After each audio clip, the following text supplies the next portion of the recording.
Breaking news చూస్తున్న మీడియాపై దాడి చేసిన ఘటనలో మోహన్ బాబుపై కేసు నమోదైంది. పహారీ షరీఫ్ పోలీసులు మోహన్ బాబుపై BNS 118 సెక్షన్ కింద కేసు నమోదు చేశారు. మరోవైపు మోహన్ బాబు ఆయన ఇద్దరు కుమారులు విష్ణు, మనోజ్ కు రాచకొండ సిపి నోటీసులు జారీ చేశారు. ఇవాళ ఉదయం 10:30కి వ్యక్తిగతంగా తమ ఎదుట హాజరు కావాలని ఆదేశించారు. అదనపు జిల్లా మెజిస్ట్రేట్ హోదాలో రాచకొండ సిపి ఈ నోటీసులు జారీ చేశారు. జల్పల్లిలోని మోహన్ బాబు నివాసం వద్ద జరిగిన హైడ్రామా జర్నలిస్టులపై మోహన్ బాబు దాడి ఘటనపై సిపి విచారణ చేయబోతున్నట్టుగా తెలుస్తుంది. మంచు ఫ్యామిలీ వార్ నేపథ్యంలో ఇప్పటికే పోలీసులు మోహన్ బాబు, మనోజ్, విష్ణు గన్ లైసెన్స్ ను హోల్డ్ లో పెట్టి వారి నుంచి తుపాకీలు సీజ్ చేశారు. అంతేకాదు మోహన్ బాబు బౌన్సర్లను బైండ్ ఓవర్ చేయాలని ఆదేశించారు. మోహన్ బాబుతో పాటు ఆయన ఇద్దరు కుమారులకు పోలీసులు నోటీసులు జారీ చేయడంతో మంచు ఫ్యామిలీ వార్ ఎపిసోడ్ లో నెక్స్ట్ ఏం జరగబోతుంది అనే దానిపై ఉత్కంఠ నెలకొంది. నా కూతురు దగ్గరికి వెళ్లకుండా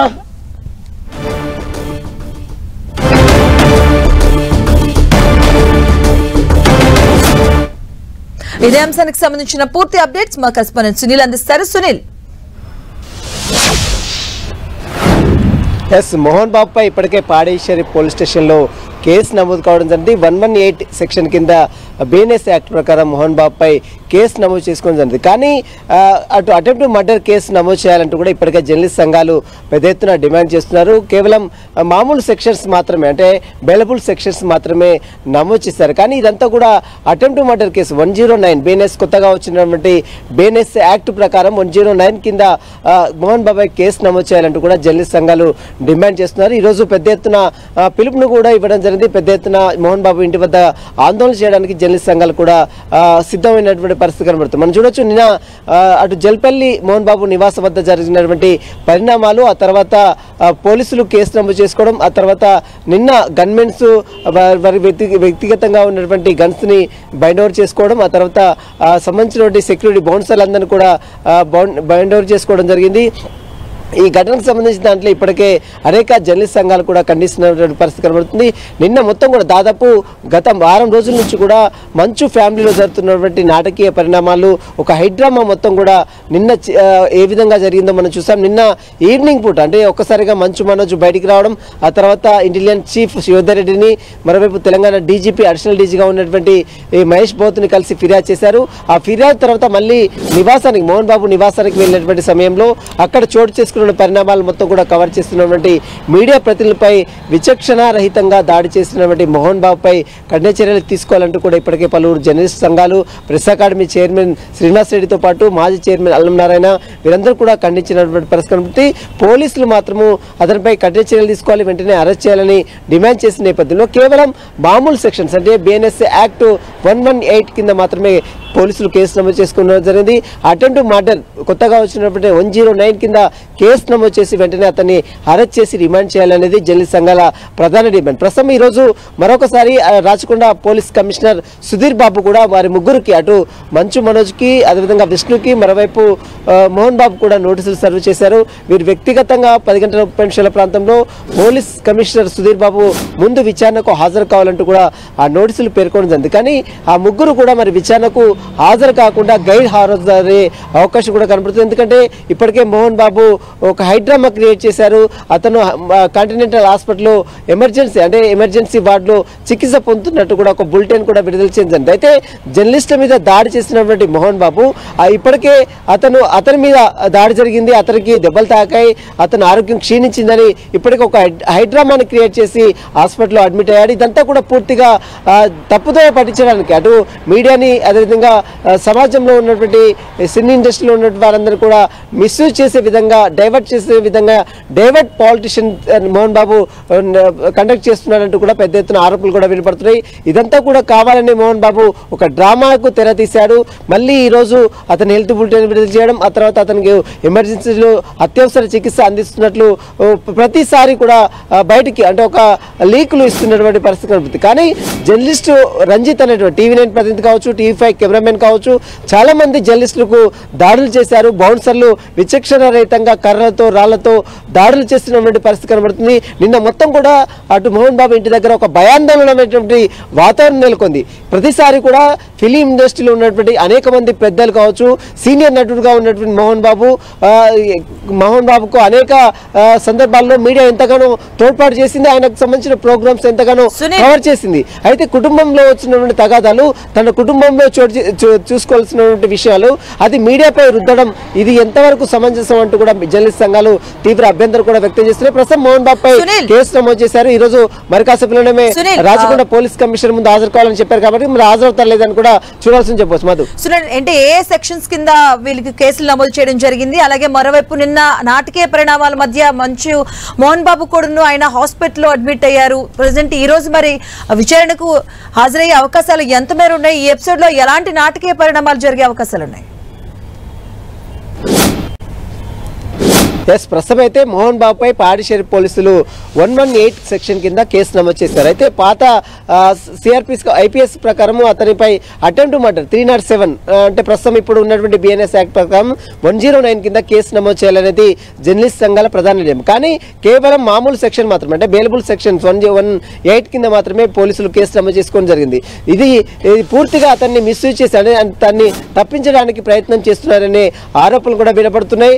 మొత్తం దీనికి సంబంధించిన దాంట్లో ఇప్పటికే మోహన్ బాబు కాంటినెంట్ హాస్పిటల్లో ట్రీట్మెంట్ తీసుకున్నారు. మరి ఈ రోజు ఖచ్చితంగా పోలీసుల విచారణకు హాజరైతే కాదని చాలా స్పష్టంగా అర్థమవుతుంది. ఎందుకంటే అతను ఎమర్జెన్సీ వార్డులో ఇంకా చికిత్స పొందుతున్నారు కాబట్టి దీనికి సంబంధించిన దాంట్లో పోలీసులు ఫర్దర్ గా ఎలాంటి స్టెప్ తీసుకుంటారనేది మాత్రం చాలా ఆసక్తితో నెలకొంది. ప్రస్తుతమైతే జర్నలిస్ట్ సంఘాలు మాత్రం ఈ రోజు మోహన్ బాబు వద్ద ఆందోళన చేయడానికి సిద్ధమైనటువంటి పరిస్థితి మాత్రం కనబడుతుంది. మంచు ఫ్యామిలీలో విభేదాలు పీక్స్ కి చేరుతున్నాయి. ఓవైపు మోహన్ బాబు, ఇంకోవైపు మంచు మనోజ్ ఢీ అంటే ఢీ అంటున్నారు. పరస్పర ఫిర్యాదులతో ఫ్యామిలీ ఫైట్స్ ని నెక్స్ట్ లెవెల్ కి తీసుకెళ్లారు ఇద్దరు. అటు జల్పల్లిలోని మోహన్ బాబు ఇంటికి వెళ్లిన మంచు మనోజ్ గేటు తీయకపోవడంతో తోసుకుంటూ లోపలికి ప్రవేశించారు. దాంతో అక్కడ హై టెన్షన్ వాతావరణం నెలకొంది. అక్కడ ఉన్న బౌన్సర్లు మంచు మనోజ్ ను అడ్డుకోగా ఆ ఘర్షణలో మనోజ్ చొక్కా చిరిగిపోయింది. దీంతో చిరిగిన చొక్కాతోనే మనోజ్ బయటకు వచ్చారు. ప్రస్తుతం మంచు ఫ్యామిలీలో మొదలైన వివాదం హాట్ టాపిక్ గా మారింది. ఇదే అంశానికి సంబంధించిన పూర్తి అప్డేట్స్ మా కరెస్పాండెంట్ కిరణ్ అందిస్తారు. కిరణ్,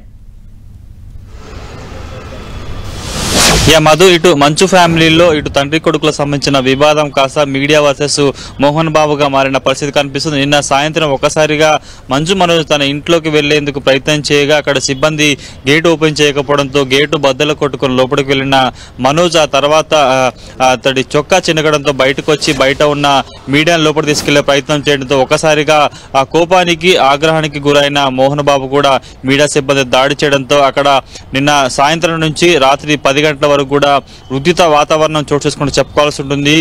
మోహన్ బాబు దాడిలో మీడియా ప్రతినిధి కూడా తీవ్ర గాయాల హాస్పిటల్లో చికిత్స పొందిన పరిస్థితి కనిపిస్తుంది. దీంతో కూడా చాలాసేపు అక్కడ హై టెన్షన్ వాతావరణం నెలకొట్టుగా చెప్పుకోవాల్సి ఉంటుంది. కేవలం పోలీసుల సమక్షంలోని కూడా మీడియా మీద దాడి చేసిన ఘటన అయితే నిన్న చోటు చేసుకునే అనిపిస్తుంది. మోహన్ బాబు తన అనుచరులతో కలిసి మీడియాని పరిగెత్తించి మీడియా సిబ్బంది మీద దాడి చేసే ప్రయత్నం చేస్తున్నా కానీ అక్కడ పోలీసులు ప్రేక్షక పాత్ర పోషించారంటూ కూడా మనం చెప్పుకోవాల్సి ఉంటుంది. మంచు మనోజే తనకు దాడి చేశారు, బౌన్సర్లు దాడి చేశారంటూ కూడా గేటు వద్ద ఉన్న మీడియాని లోపలికి తీసుకెళ్లే ప్రయత్నం చేశాడు. మంచు మనోజ్ చెప్తేనే కూడా గేటు వద్ద ఉన్న మీడియా కూడా లోపలికి వెళ్ళింది. కానీ అప్పటికీ ఆగ్రహంతో ఊగిపోతున్న ఇటు మోహన్ బాబు తన అనుచరులతో కూడా మీడియా మీద దాడి చేస్తూ పరిగెత్తించిన పరిస్థితి కనిపిస్తుంది. ఎంటైర్ గా గడిచిన కొద్ది రోజులుగా మంచు ఫ్యామిలీలో తండ్రి కొడుకుల మధ్య సంబంధించిన వివాదం కూడా రోజుకొక మలుపు తిరిగినట్టు చెప్పుకోవాల్సింది. నిన్న అనూహ్యంగా అటు ఆయన ఇంట్లోంచి బయటకు వెళ్ళిన సందర్భంలో మీడియాతో మాట్లాడుతూ తన ఆత్మగౌరవం న్యాయం కోసం పోరాడతానంటూ కూడా చెప్పిన తర్వాత కొన్ని గంటల్లోనే ఆయన ఇటు ఇంటెలిజెన్స్ చీఫ్లో ఆఫీస్ దగ్గర ప్రత్యక్షం కావడం, తర్వాత డీజీపీ ఆఫీస్కి వెళ్ళడం, అక్కడ నుంచి కూడా నేరుగా మరొకసారి మోహన్ బాబు నివాసం రావడం, నివాసం వద్దకు వచ్చిన తర్వాత అక్కడ సిబ్బంది గేట్లు ఓపెన్ చేయకపోవడంతో కూడా ఒకసారిగా ఆ కోపానికి ఆగ్రహానికి లోనైన మనోజ్ కూడా తన బౌన్సర్లతో కలిసి అటు గేట్లను బద్దలు కొట్టుకోవడంతో కూడా ఒక్కసారిగా వారిద్దరి మధ్య సంబంధించిన వివాదం మరొకసారి రచ్చకెక్కినట్టుగా మనం చెప్పుకోవాల్సింది. ఈ దాడిలో మీడియా చిత్రీకరిస్తున్న సంబంధించి వారి మీద కూడా విచక్షణ రహితంగా కర్రలతో పాటు మీడియా ప్రతినిధి లోగో తీసుకొని కూడా ఆయన మీద దాడి చేయడంతో ప్రసారానికి తలకి దివ్యమైన పరిస్థితి కనిపిస్తుంది. దీనికి సంబంధించి ఇప్పటికే మీడియా సంబంధించిన ప్రతినిధి కావచ్చు, జర్నలిస్ట్ సంఘాలు కూడా ముక్త కంఠంతో అందిస్తున్నాయి. ఒక ఇండస్ట్రీలో ఒక పేరున్న వ్యక్తి విచక్షణ కోల్పోయి ఈ విధంగా మీడియా ప్రతినిధి మీద దాడి చేయడం కూడా ఖండిస్తున్న పరిస్థితి కనిపిస్తుంది. దీనికి సంబంధించి కూడా ఒక నాటకీయ పరిణామం అక్కడ చోటు చేసుకున్నట్టుగా చెప్పాల్సింది. మీడియా ప్రతినిధి మీద దాడి చేసి ఆ తర్వాత కనీసం క్షమాపణ చెప్పకుండా కూడా గుట్టు చప్పుడు కాకుండా వెళ్లిపోయి తన కాలికి గాయమైందంటూ కూడా మోహన్ బాబు, విష్ణు అక్కడి నుంచి కూడా పారిపోయిన పరిస్థితి కనిపిస్తుంది. ఇక మనకు అందుతున్న సమాచారం ప్రకారం అయితే ఈ ఎంటైర్ ఎపిసోడ్ జరిగిన తర్వాత కూడా ఇటు రాచకొండ పోలీసులు కూడా చాలా సీరియస్ గా వ్యవహరించిన పరిస్థితి కనిపిస్తుంది. దీనికి సంబంధించి నిన్న ఘటనకు సంబంధించి కూడా మోహన్ బాబుతో పాటు ఇద్దరు చిన్న కొడుకు పెద్ద కొడుకు కూడా రాచకొండ సిపి కార్యాలయానికి రావాలంటూ కూడా నేను అర్ధరాత్రి నోటీసులు జారీ చేశారు. కానీ ప్రస్తుతానికి అయితే ఆయన ఆసుపత్రిలో చికిత్స పొందినట్టుగా తెలుస్తుంది. కాబట్టి ప్రస్తుతం ఆయన సిపి కార్యాలయానికి వస్తారా లేదని కూడా కొంత సందిగ్ధత నెలకొన్న పరిస్థితి కనిపిస్తుంది. నిన్న గేట్లు బద్దలు కొట్టుకున్న తర్వాత కూడా మనోజ్ కూడా తన ఫ్యామిలీ వద్దకు వెళ్ళిపోయాడు. తర్వాత కేవలం రాత్రంతా కూడా మోహన్ బాబు నివాసంలో మనోజ్తో పాటు మనోజ్ భార్య పిల్లలు మాత్రమే ఉన్నారు. కానీ మిగతా వారంతా కూడా అక్కడి నుంచి వెళ్ళిపోయినట్టు తెలుస్తుంది. స్వల్ప కావడంతో మోహన్ బాబు ప్రైవేట్ హాస్పిటల్లో చికిత్స పొందినట్టుగా మనకైతే సమాచారం అవుతున్న నేపథ్యంలో ప్రస్తుతానికైతే ఇక మీడియా ప్రతినిధి మీద దాడి చేసిన ఘటనకు సంబంధించి ఇప్పటికే ఆయన ఇచ్చిన ఫిర్యాదు మేరకు కూడా మోహన్ బాబు మీద కేసు నమోదు చేశారు. కానీ నామమాత్ర సెక్షన్ల మీద కేసు నమోదు చేయడం పెద్ద ప్రశ్నకైతే జర్నలిస్టు సంఘాలు కూడా ఆగ్రహం వ్యక్తం చేసిన పరిస్థితి కనిపిస్తుంది. ఎందుకంటే ఒక డ్యూటీలో ఉన్న విధి నిర్వహిస్తున్న ఒక మీడియా సిబ్బంది మీద అంత క్రూరంగా అతడి లోగో తీసుకొని దాడి చేస్తే మాత్రం పోలీసులు ప్రేక్ష పాత్రగా వహించడమే కాకుండా కూడా నామమాత్రపు సెక్షన్ల మీద కేసు నమోదు చేయడం కూడా ప్రస్తుతానికైతే ఆ జర్నలిస్ట్ సంఘాలు కూడా ఆగ్రహం వ్యక్తం చేసిన పరిస్థితి కనిపిస్తుంది. ప్రస్తుతానికైతే ఈరోజు ఎంటైర్ ఎపిసోడ్ నిన్న గడిచిన 48 గంటలుగా చూసుకున్న పరిణామాలు కావచ్చు, నిన్న ఉదయం నుంచి సాయంత్రం చూసుకున్న పరిణామాలు చూసుకుంటే కూడా ఈ రోజు రాచకొండ పోలీసులు ఎదుట ఇటు విష్ణుతో పాటు మనోజ్, మోహన్ బాబు హాజరవుతారో లేదని కూడా కొంత స్పష్టత రావాల్సింది. ప్రస్తుతానికైతే మనోజ్ నివాసం వద్ద కూడా హై డ్రామా కొనసాగుతున్నట్టుగా చెప్పుకోవాల్సి ఉంటుంది. ఎవరు లేని వాతావరణం. ఎందుకంటే నిన్న సాయంత్రం నుంచి ఆయన వచ్చి గేటు బద్దలు కొట్టిన దగ్గర నుంచి చూసుకుంటే రాత్రి 11 గంటల నుంచి అర్ధరాత్రి వరకు కూడా పోలీసులు మోహరించారు. కానీ ప్రస్తుతానికైతే ఇక్కడ ఎవరు లేని పరిస్థితి కనిపిస్తుంది.